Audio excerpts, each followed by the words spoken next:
Wyan? A voice snapped her out of her trance of thoughts. She looked around to realize it was lunchtime, and everyone was going for a lunch. Sana, I called you like 3 times. Are you alright? Wyan? Oh, yes, just thinking something. You going for lunch? Sana? Yeah, come along. Wyan? No, you go. I still have to finish these and submit them first. She tapped a hand over the files stacked up in front of her. Sana nodded and left for lunch, asking her to hurry up so she can eat too.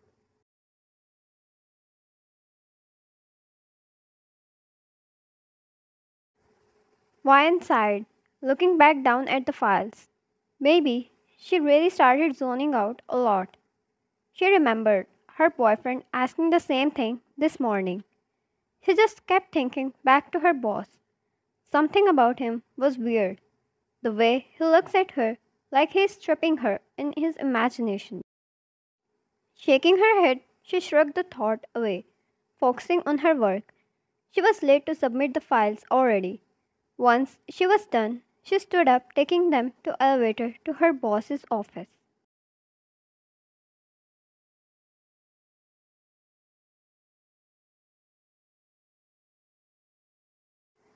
Upon knocking the door, she received the permission going in and placed the files on the table. Ryan, you asked for these, sir.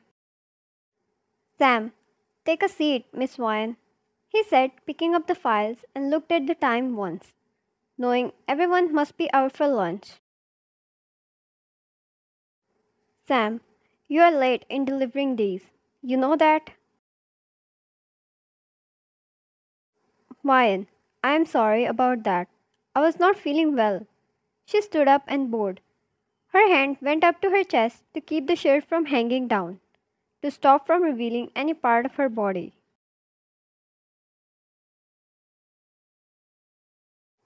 But to him, she was late. Till her hand reached there, he already had his views, making him smirk. He eyed her body up and down once before she stood back up straight. Sam, you should have informed. Just because an employee was not feeling well, you know how much trouble it can cost the company. It's not professional at all. She kept looking down, biting her lower lip. Even that move he found another turn on for him. He stood up, checking the file, walking around the table, reaching near her. Sam, should I let you continue working? Ryan, I'll be careful from now on, sir. She took a step back cautiously. Sam, from now on. But you are not now. He moved his hand up, tugging strands of her hair behind her ear in a sensual manner. She instantly took a step back, looking at him with shocked eyes.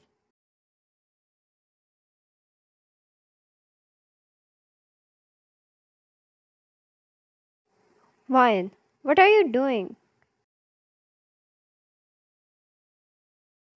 Sam, don't act like you don't know. His arm went around her waist, pulling her to him in a rough motion, as their bodies crashed against each other. Sam, do you know how every night I dream of making you cry under me?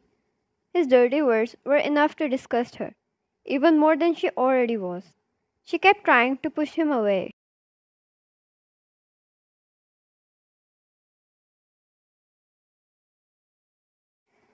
She started screaming for help, but there was no one on the floor at the moment. His hand started going under her shirt, tugging it out of her skirt. Wine, let me go, you disgusting creature. She kicked him where sun doesn't shine. Sam groaned loudly, stepping back, kneeling on the floor, holding on to himself for his dear life. She ran away, taking the elevator, pressing the ground floor button unrepeatedly.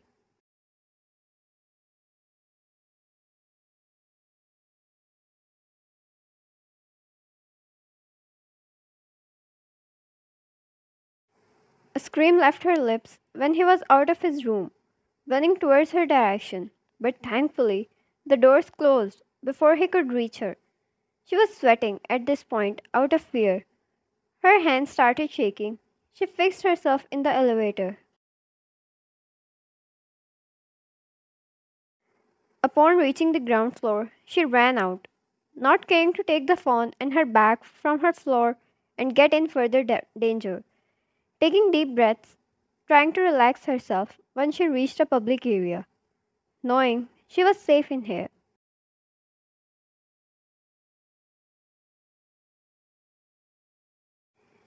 She tried asking a few people if she could use their cell phone to make a phone call. On her third try, she succeeded as a lady handed her over her cell phone for it. She knew whom she needed to call. She tried calling Jungkook twice, but he was not picking up.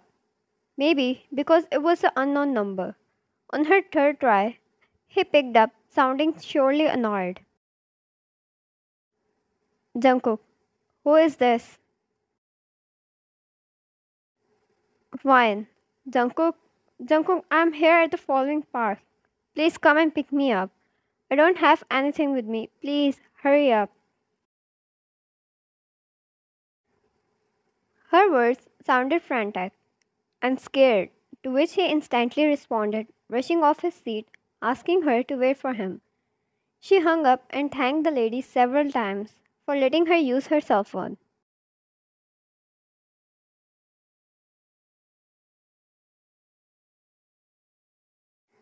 Fine. Thank you so much. It helped me a lot. Emma, are you alright? You look scared.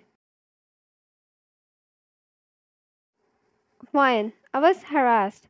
I left my stuff there, not wanting to waste my time fetching my things and get in any kind of trouble. She didn't want to share it, but she was still thankful for her for helping her.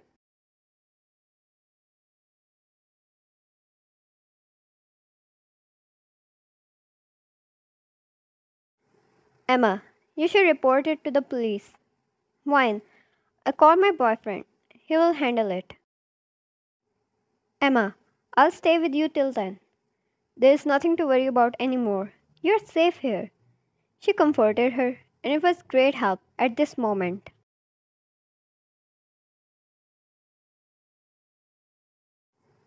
Soon, she saw Jungkook's car nearing them. She thanked Emma again, and the two left their own ways. Jungkook stepped out of the car in a hurry, nearing her and held her arms, checking all over her if she was alright. To be honest, the way she sounded so scared on the call made him worried as hell. Jungkook, are you alright? What happened to you? He stopped in the middle upon noticing the finger marks on her neck.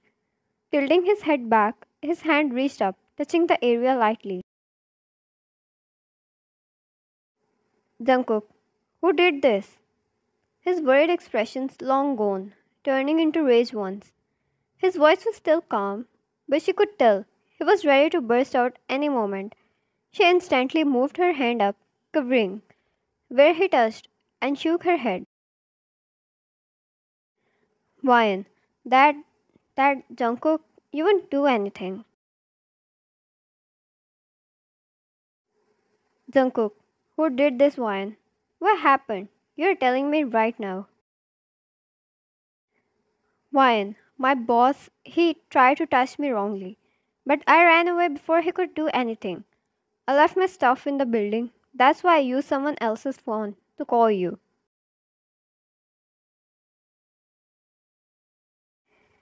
He poked his inner cheek, checking her up and down once again. The anger inside of him started boiling just by hearing someone else touch his lady inappropriately. But his moves were still gentle on Hawaiian.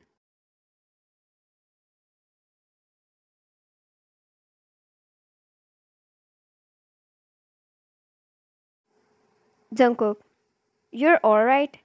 She nodded and he helped her back in the car, getting in himself, and drove off to her office instead of home. Wine, what will you do? She asked in a low voice, fiddling fingers, knowing she stood no chance anymore to stop him from anything.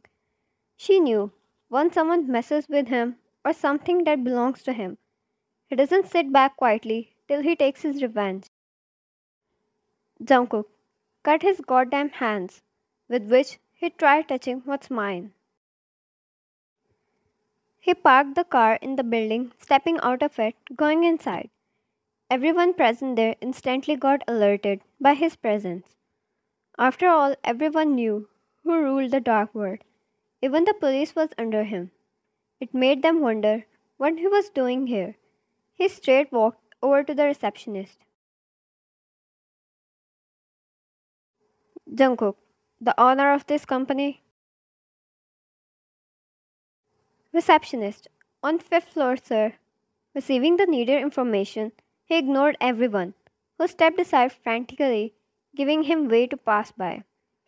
Entering the elevator, people in there froze, pushing themselves against the wall. They didn't try getting off their respective floors either. The sight of him in front of them was enough to make them want to pee. They could see the gun poking out of gun holder from the back. Wine got inside as well, looking around once, knowing why they are reacting that way. Sighing, she went to her floor, taking her things. Sana, where were you, Wine? You even left your stuff here. Wine, I left. It's nothing, just leave it. She took her purse along with her things. I'm leaving. Sana, wait. Stay here a bit. JK is here. I don't know what he's doing here, but he went to see the boss. Wine. Sana, he's my boyfriend. He went to sort out a matter with Sam. Sana, what? Why didn't you tell me before? Like, JK, your boyfriend. You're being serious. Wine. I didn't want anyone to treat me differently or fear me because of that. I'm sorry. She could already feel others stepping away, getting to their works, not wanting to disturb her anymore. That's why she didn't want. Honestly, that doesn't matter at this point. Not like Jungkook was going to let her work here anymore.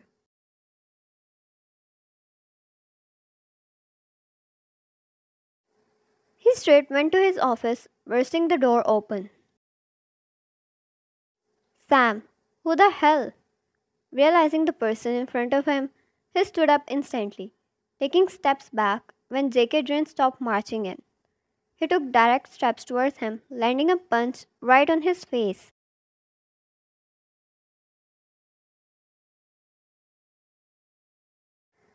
The punch was strong enough to blow senses out of Sam for a moment.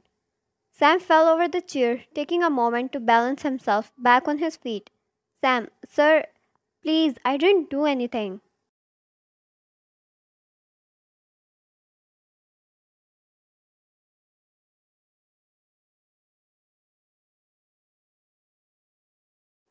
Jungkook, oh, you didn't do anything? He let out a chuckle. His each and every move was spitting fire and rage. Running a hand through his hair, he grabbed Sam's jaw with such force, his fingers digging into others' flesh, hearing him whimpers. Jungkook, you touched my girlfriend, John Jungkook's girl, and you say you didn't do anything. Upon realizing, Sam's eyes widened up in terror. He swore. He almost peed in his pants. Sam, sir, I didn't know. He tried to speak, but his voice came out muffled due to the tight grip on his jaw. Jungkook simply shook his head, kicking him on the knee, making him kneel down on the floor.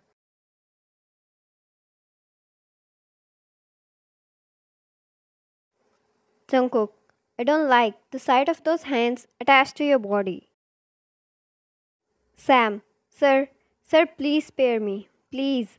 He started crying at this point, holding Jungkook's leg, begging for mercy. Only if it affected him one bit. Jungkook ended up stepping the back of his heel on top of Sam's back of hand, palm pressed against the ground. He screamed out in pain, leaving Jungkook's leg, begging for mercy, trying to free his hands. Jungkook's weight only increased, adding intensity to his pain. Till an extent, he could hear the bones crackling underneath his foot. Wine. Jungkook. He turned around, removing his foot at the soft voice calling him, not wanting her to hear or see such dreadful sight, and screams. Wine. Let's go from here, please, she said ever so calmly, with a soft tone. Sam had his tears running down non-stop. He couldn't feel his hand anymore. He started crawling near Ryan to ask for forgiveness. Wrong. It was a wrong move.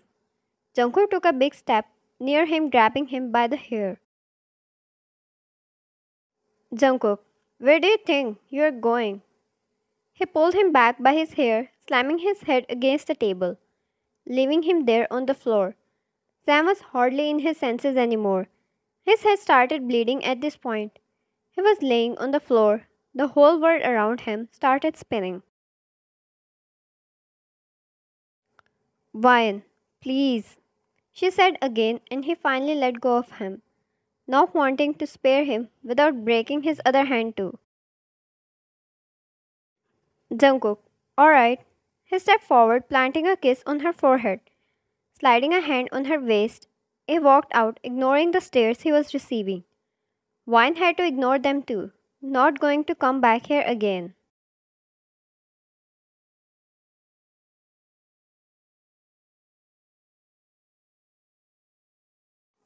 They both got back to the same park. This time, Wine was walking beside him, while side hugging him. He kept his one arm around her. Wine, I still want to work, Jungkook. I get so bored at home. You know that.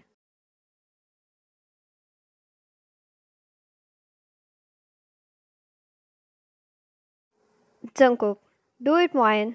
I won't take your independence away. But this time, they know whom you belong to. Wine, no one is going to be comfortable with me, babe. I don't like that. She stopped turning towards him. Jungkook, let me teach you defense moves. I'm not going to tolerate this kind of behavior by anyone again. She nodded at that, not seeing any other way anymore.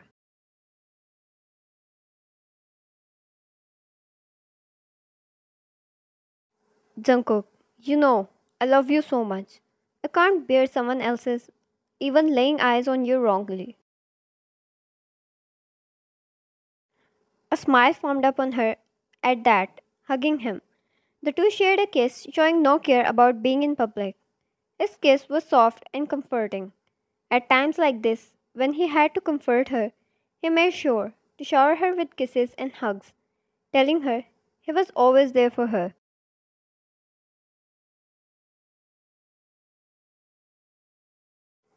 Ryan, I love you even more, Jungkook.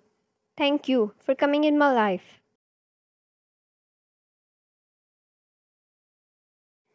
She rested her head on his chest, letting his heartbeat calm her soul. Even the whole life seemed so small for their love. They could only wish to live eternally beside each other, holding hands, sharing love, telling each other how much they love and cherish their presence.